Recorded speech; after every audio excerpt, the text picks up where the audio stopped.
What would you do if the silence of the night was broken by a whisper, and the only thing you knew was that it came from the forest surrounding your house? What would you do if that whisper wasn't saying words, but was calling your name, and you realized it has been waiting for you for over a century? The cedar forest of the Pacific Northwest was a place of legends, not of terror. At least not for most people. They saw it as a place of peace, with the fresh scent of cedar needles and the soft rustle of leaves. But for Liam, the forest was his home. His cabin was the only one for miles.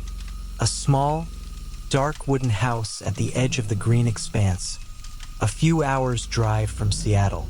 At 28, he found solace in the solitude, in the routine of splitting firewood and the warmth of the fireplace, far from the city's noise.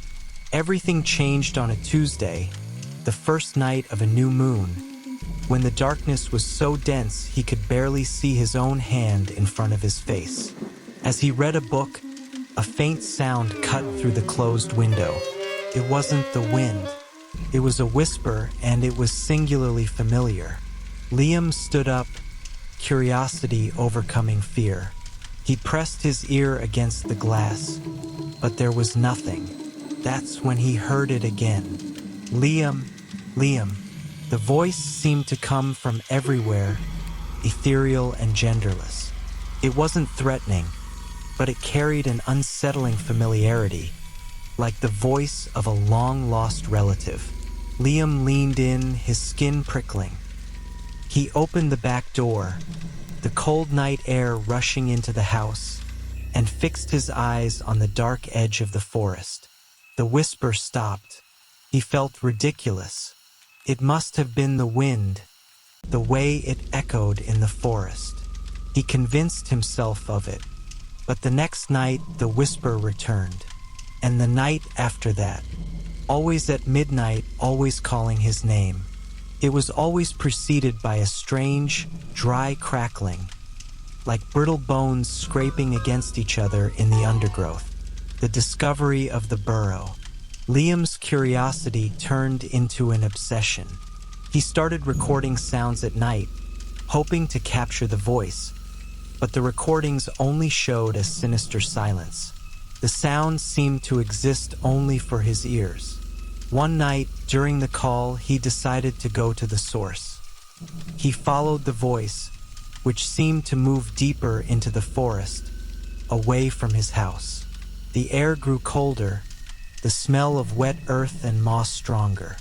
The voice led him to a clearing, where there was an ancient, enormous cedar tree, its gnarled roots like fingers.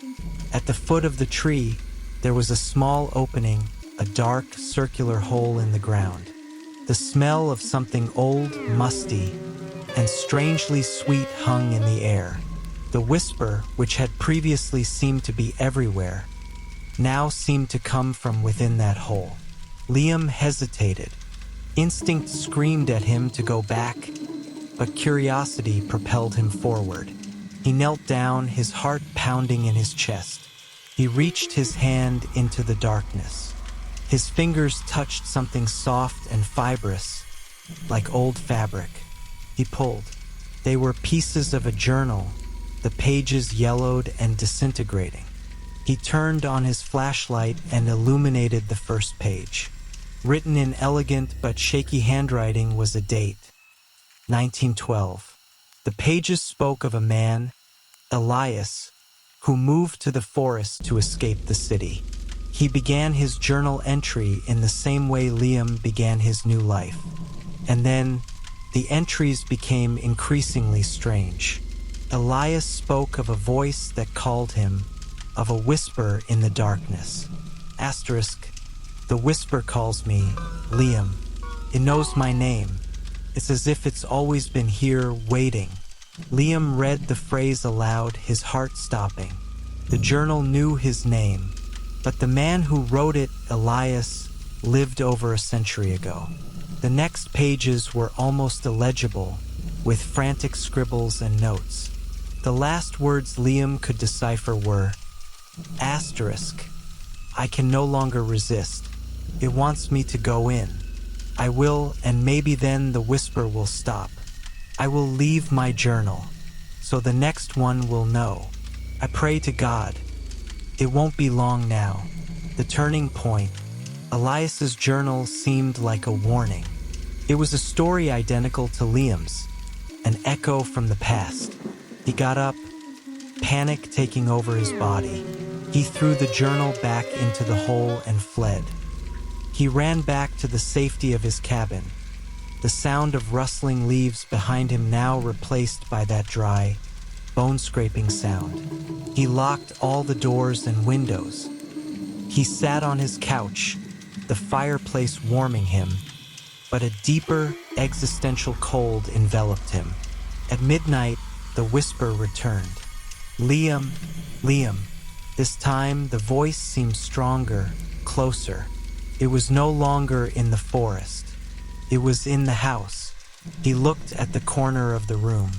A shadow, which shouldn't have been there, stretched across the wall. And then he heard the back door, the one he was sure he had locked, slowly creak open. He stood up, grabbing the axe he used for splitting wood. The voice called him again, but this time it wasn't a whisper. It was almost a scraping sound, a desperate plea. Liam, help me, please. Elias. The voice was Elias's. Terror chilled his veins. Elias wasn't the one whispering, he was the victim. And the whisper wasn't in the hole to lure people in. He was in the hole, trapped, and whatever had trapped him was now free. The thing had not lured him, it had simply waited. It had waited for a century, using Elias's voice as a lure for someone else, for Liam. He cowered on the sofa. The door creaked again, but no longer with caution. Now it was a loud sound, as if someone was pounding on the other side. He could hear the wood groaning, the hinges straining, and the voice pretending to be Elias, became a high-pitched, inhuman shriek, a mangled version of the man's voice. Liam, why are you running? I just wanted a friend. Come in. The pounding on the door suddenly stopped. Silence returned, but it wasn't the silence of peace. It was the silence of waiting, and from behind him, he heard the distinct sound of that dry, bone-scraping sound coming from the corner of the room where the shadow had been. It wasn't outside. It was inside. Liam remained motionless, the axe in his hands. He was in the cabin, but he knew. He knew the thing hadn't left. It was waiting for him, in the darkness, inside the house, in the sanctuary that was no longer safe. And he was afraid to leave, but he had an even greater fear of staying. And you, what would you do? Would you hide in the darkness or face the whisper?